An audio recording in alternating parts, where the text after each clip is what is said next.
ये है दिल्ली दर्पण। नमस्कार साथियों, लोकसभा चुनाव का बिगुल बज चुका है। इंडिया और एनडीए दोनों ही चुनावी बिसात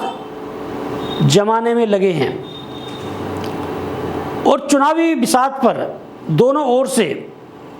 मोहरें सजाई जा रही हैं। इस बीच में ये माना जाने लगा है कि आज की तारीख में पलड़ा जो है वो एनडीए का भारी दिखाई दे रहा है और इंडिया भी जरा सा मौका आते ही एनडीए पर हमलावर हो जाता है। एक बहुत बड़ा मामला जो है इस समय इंडिया को मिल चुका है। भारतीय जनता पार्टी के सांसद रमेश विदुड़ी चंद्रयान पर चर्चा करते हुए लोकसभा चुनाव में उन्होंने जो बहुजन समाज पार्टी के सांसद हैं दानिश अली, जब चंद्रयान मामले में रमेश विदुड़ी बोलने के लिए खड़े हुए तो दानिश अली ने कोई टिक्का टिप्पणी कर दी और ये लोकसभा में ये स्वाभाविक है, यदि कोई बोलने खड़ा होता है तो दूसरा सांसद बोल देता है। तो रमेश विदुड़ी ने दानिश अली को जिस भाषा का इस्तेमाल किया, अमर्यादित भाषा का, कि ओ आतंकी, ओ आतंकवादी, ओ उग्रवादी, ओ मुल्ला आतंकी, तो ये जो मामला है ये मामला गर्मा गया है। दानिश अली जो है बसपा सांसद, उन्होंने लोकसभा अध्यक्ष को पत्र लिखा है कार्रवाई करने के लिए और विपक्ष के जो दल हैं, चाहे वो कांग्रेस हो, चाहे समाजवादी पार्टी हो, चाहे वामपंथी दल हो, चाहे टीएमसी हो, सारे दल जो हैं वो भारतीय जनता पार्टी पर आक्रामक हैं और ये स्वाभाविक भी है। यदि आप आम आदमी किसी को आतंकी बोल दे, किसी को उग्रवादी बोल दे और वो शिकायत दर्ज करा दे पुलिस में, तभी गिरफ्तारी हो जाती है। और यही वजह है कि माकपा ने ये सवाल किया है कि अब तक गिरफ्तारी क्यों नहीं हुई रमेश विदुड़ी की,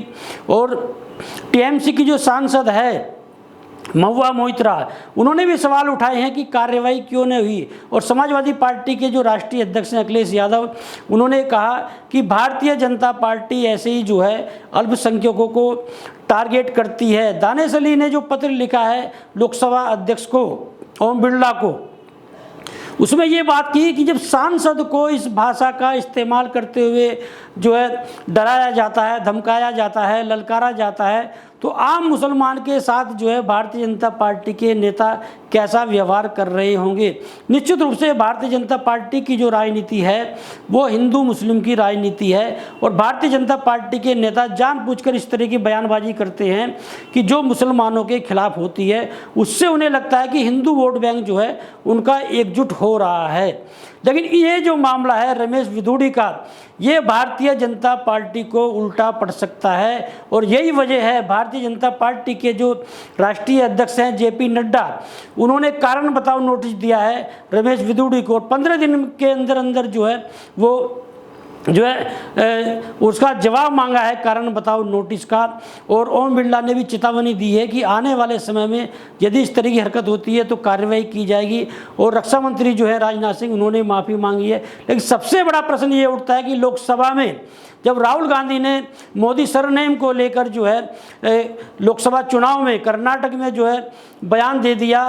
तो उनकी सांसदी चली गई, उन पर मुकदमा दर्ज करा दिया गया और लोकसभा में एक सांसद, जनप्रतिनिधि, एक जिम्मेदार आदमी देश का, वो सत्तारूढ़ पार्टी का एक सांसद को उग्रवादी बोल दे देता है, आतंकी बोल देता है और उसका नाम लेकर मुल्ला आतंकी बोलता है, तो कार्रवाई क्यों नहीं की जाती। एक बड़ा मामला है इस समय और ये माना जाता है कि वो पार्टी जो नारा दे रही है कि सबका साथ सबका विकास, और वो पार्टी जिसके प्रधानमंत्री नरेंद्र मोदी जो है वो भारत को विश्व गुरु बनाने की बात कर रहे हैं, तो क्या एक विशेष धर्म पर टारगेट कर कर विश्व गुरु बन सकता है भारत? क्या सबका साथ सबका विकास यही है कि हमारा देश जो है वो भाईचारे के लिए जाना जाता है। हमारा देश महात्मा बुद्ध के नाम से जाना जाता है। हमारा देश जो है वो गांधी जी के नाम से जाना जाता है। हमारा देश अहिंसा के नाम से जाना जाता है। हमारा देश अमन चैन के नाम से जाना जाता है। और हमारे देश में विभिन्न जातियां होते हुए, विभिन्न धर्म होते हुए, विभिन्न संस्कृतियां होते हुए हमारा देश जो है अनेकता में एकता के नाम से जाना जाता है। यदि भारतीय जनता पार्टी सत्तारूढ़ पार्टी, उसके सांसद यदि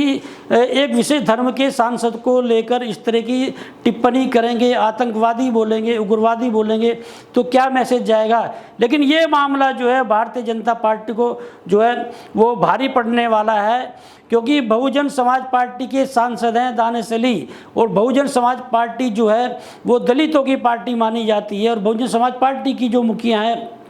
मायावती, आज की तारीख में भी भले ही 5 सांसदों मायावती के उत्तर प्रदेश में, लेकिन उत्तर प्रदेश में 14% जो है दलित वोट बैंक वह बसपा का माना जाता है। और उत्तर प्रदेश ही नहीं, पूरे देश में दलित वोट बैंक पर मायावती की पकड़ है। हिंदुस्तान की राजनीति में इस समय एकमात्र नेता है मायावती जी, जो अपने वोट बैंक को कन्वर्ट करा सकती हैं। जितनी भी देश में पार्टी हैं, इसमें किसी नेता में दम नहीं है कि अपने वोट बैंक को कन्वर्ट करा दे, दूसरी पार्टी में डलवा दे। लेकिन आज की तारीख में मायावती यदि ये बोल दे कि मैं ये दलितों से कि बहुजन समाज पार्टी का जो वोट बैंक है वो कांग्रेस को जाना चाहिए, कांग्रेस पे चला जाएगा। मायावती बोल दे भारतीय जनता पार्टी पर जाना चाहिए, भारतीय जनता पार्टी पर चला जाएगा। और यदि मायावती बोल दे समाजवादी पार्टी पर जाना चाहिए, समाजवादी पार्टी पर चला जाएगा। और वो भी ऐसे समय में भारतीय जनता पार्टी के सांसद ने पंगा लिया है बहुजन समाज पार्टी से, जब कांग्रेस की रणनीति है दलित चेहरों को उभार कर जो है वह चुनाव जीता जाए। और कांग्रेस ने यही वजह रही कि कांग्रेस के जो राष्ट्रीय अध्यक्ष है मल्लिकार्जुन खड़गे,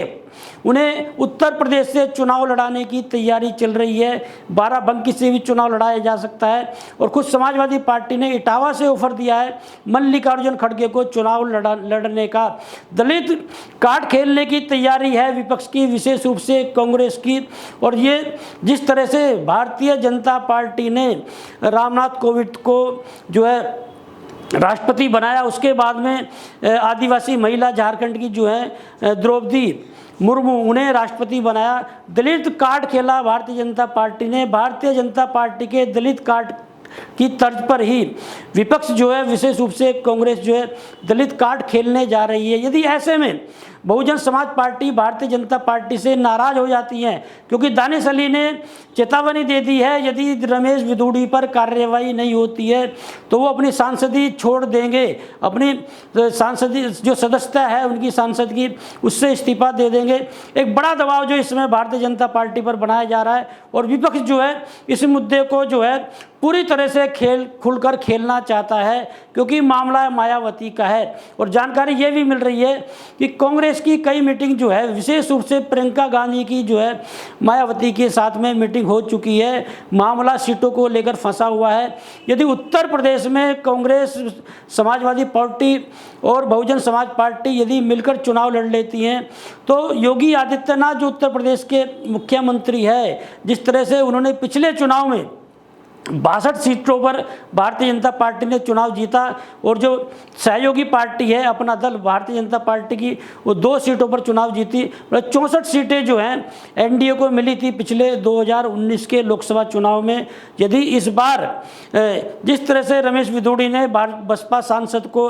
आतंकवादी, उग्रवादी और मुल्ला आतंकवादी कहा, यदि मायावती नाराज हो जाती हैं इस मामले को लेकर भारतीय जनता पार्टी से और विपक्ष में मिल जाती हैं, तो देश में यदि दलित कार्ड चल देता है विपक्ष और मायावती और मल्लिकार्जुन खड़गे का नाम जो है आगे बढ़ा दिया जाता है, तो निश्चित रूप से भारतीय जनता पार्टी के लिए दिक्कत हो सकती है। क्योंकि रणनीति ये भी चल रही है कि भले ही राहुल गांधी का नाम प्रधानमंत्री पद के लिए प्रस्तुत किया जा रहा हो, या क्षेत्रीय दल के जो नेता हैं वो अपने नेताओं को जो है प्रधानमंत्री पद का दावेदार के रूप में प्रस्तुत कर रहे हो, भले ही नीतीश कुमार को जदयू प्रस्तुत कर रहा हो प्रधानमंत्री पद के दावेदार के रूप में, आम आदमी पार्टी भले ही अरविंद केजरीवाल को प्रस्तुत कर रही हो, समाजवादी पार्टी भले ही अखिलेश यादव को प्रस्तुत कर रही हो, भले ही टीएमसी जो ममता बनर्जी को प्रस्तुत कर रही हो, भले ही कांग्रेस जो राहुल गांधी का नाम ले रही हो, ये रणनीति बना जा रही है विपक्ष में इंडिया गठबंधन की कि कोई दलित चेहरा जो है प्रधानमंत्री पद का दावेदार बनाया जाए। और ऐसे में जो है मल्लिकार्जुन खड़गे को जो है प्रधानमंत्री पद का दावेदार बनाया जा सकता है। यदि मायावती जो है इंडिया में शामिल होती हैं तो ये भी कहा जा रहा है कि आने वाले समय में मायावती को राष्ट्रपति पद का दावेदार बना सकता है विपक्ष। यदि ये गठबंधन जो है इसमें दलित कार्ड चल जाता है इंडिया का, तो भारतीय जनता पार्टी को जो है वो बड़ी दिक्कत का सामना करना पड़ सकता है, क्योंकि